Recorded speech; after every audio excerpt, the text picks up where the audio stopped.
بالنسبة للناس المهمين وزمنهم غالي، البرنامج زعاط والمقدم معاط. الناس اللي دايرين يضحكوا البرنامج ده جادي ليه ما جادي، ومعمول للناس الكبار.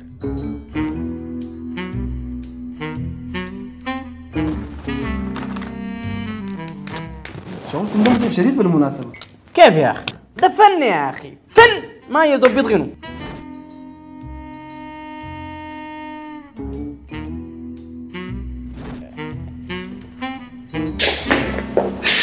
السلام عليكم.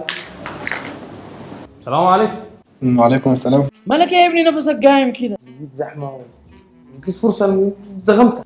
انت داير تقدم لشنو؟ أنا خريج في تخدير، شفت إعلانكم مطلوب كل الوظائف وحاليا جاي أقدم عندكم. تعرف تلف شاش؟ سيستم بار. شنو؟ بعرف ألف شاي وبعرف أسوي حاجات تانية. ده شنو يعني مثلا كده؟ نظف جروح وخيط. الوظائف الطبية قفلت. بس محتاجين لمراسلة. تشتغل مراسلة؟ موافق. اشتغل. أنت بدل ما تشتغل مراسلة ما ممكن تكتب شعر وبالفصحى كمان. مثلا حينما رأيتك في زقاق انشدق قلبي. لو غلبك بالفصحى عادي ممكن تكتب بالدارج. مثلا أنا وإنتي والنيل والقمر، أنا لو ما شفتك بيجيني وجع بطن وبتدردق في الوطن. أو ممكن تشيل لك مايك عادي وتدور حفلات وتلقى لك ناس يسمعوا. لو غلبك خلاص اشتغل زي ده. ما لقى شغل بالحاسوب مسك له كاميرا وقاعد يصور ويمعط في الناس دي في الفارغه والمليانه. موضوع عادي يعني ما يرس. انتوا عارفين المأساة بتاعت انك تقرا حاجه وتشتغل حاجه تانية بدت من 200 وكيف لحد ما وصلت المراحل المتاخره دي؟ تعالوا نشوفها مع بعض. انت يا ويزي نحن لما نتخرج حنشتغل شنو يا مان؟ في مطبخة ولا بتاع مراكب؟ فاهمك والله حاجة عجيبة زاد غاد والله مررنا من السمستر ده بس صاحب المناسبة انت خشيتها كلية كيف؟ بس انا الحاجة امان عندها صاحبتها راجلة مهندس بتاع جلود، قال لها تدخلي ولدك هندسة جلود، فانا دخلت هندسة الجلود. يعني اهلك جاراتكم اولاد حلتكم ممكن يحددوا لك مستقبلك ورغبتك الاساسيه، او كمان في ناس دارين يقروها خلط ساكت. وانت خشيت كيف؟ انا 3 اخوان، ابوي دخل واحد طب والثاني كهرباء وانا نسبتي كان ضعيفة شوية كده بس عشان كده خشيت هندسة جلود. ما بليت.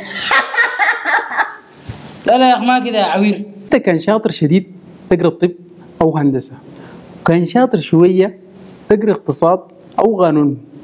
اما ظنيتوا ناس اداب وفنون ديل بيقروها بالنيه ساكت. ما الفكره اننا نقلل من تخصص، لكن للاسف دي نظره كثير من اهلنا في البيوت وناسيين موضوع الرغبه ده نهائي. يعني قرايه حسب الطلب في السوق. بعد ذاك الناس وعد لموضوع التخصص ده، وفي المشي عاد شهاده سودانيه ثاني وامتحن وقرا التخصص اللي هو نفسه فيه. لكن كانت الكارثه وين؟ لما الزول ده اتخرج ولقى ما في شغل. تعالوا نشوف مع بعض. شفتوا نفس العبقريه بتاعت مع المدير القبيل داك؟ اكتشف ابداع صاحبنا فن التخدير في المراسله، وعلى اساس الكلام ده قرر المدير يعين الناس الما مؤهله في الوظائف العليا، وهم عباره عن اهله واولاد اصحابه والى اخره، والناس المؤهلين في الوظائف البسيطه عشان يخلي الناس التحت يرفعوا الفوق، مع انه مفترض يحصل العكس، الفوق يرفعوا التحت. فالمشكله اللي حصلت انه الناس الفوق تقلوا على الناس التحت، وبقوا ناس الشركه ديل بدل ما ماشيين لفوق ماشيين لتحت، وما معروف يمشوا تحت لحد وين. لو انتوا عارفين ورونا.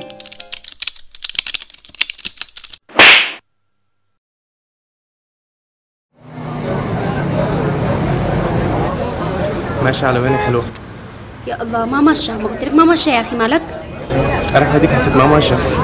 بالنسبه للناس اللي قاعدين يجوا وقت الزحمه والمواصلات صعبه بيجوا يقفوا قدام شويه يقعد يعلق في المرايات وبات طلع موبايله ويعمل يتكلم فيها. احنا كنا نعمل مع بعض ده. بعدين يا اخي ما اي طرحه بتتخطف يا اخي، معقوله بس. وقبل ما نختم حلقتنا لليله عايزين نقول للناس اللي بيشغلوا البنات عشان مؤهلاتهم الثانيه الكلام ده ما صح، واصابعين اليد ما واحده. زي ما هم قروا وتعبوا وعملوك بإنسانيتك فيا ريت تعاملوا بإنسانيتك. واخيرا عايزه اقول لكم ما تنسوا تعملوا اشتراك على قناتنا في اليوتيوب وشير ولايك على صفحتنا في الفيسبوك ومشاهده لفيديوهاتنا القديمه. لو انتم ما عملتوا شير منو اللي حيشير؟ نتشاوف. زمان البيت كان نفر واحد بيشيله، يتطور شويه بقى اللي يشيلوا 4 زي عنقريب الجنازه، ويتطور شويه ثاني بقى زي الهليكوبتر اللي يشيلوا 3 مغتربين. كده كيف؟ دي الطعميه الفطير زي ما بيقولوا. احنا دايرين لكم طعميه حامضه كده تكون لذيذه عشان تمتعكم. شنو واي والبيت زمان الحاجات دي ما حبابه. نحن 3 اخوان متاح. شكر خاص لأكرم النوم وترجمة سودانية، صفحة ترجمة سودانية، وكل الناس اللي دعمونا وساعدونا.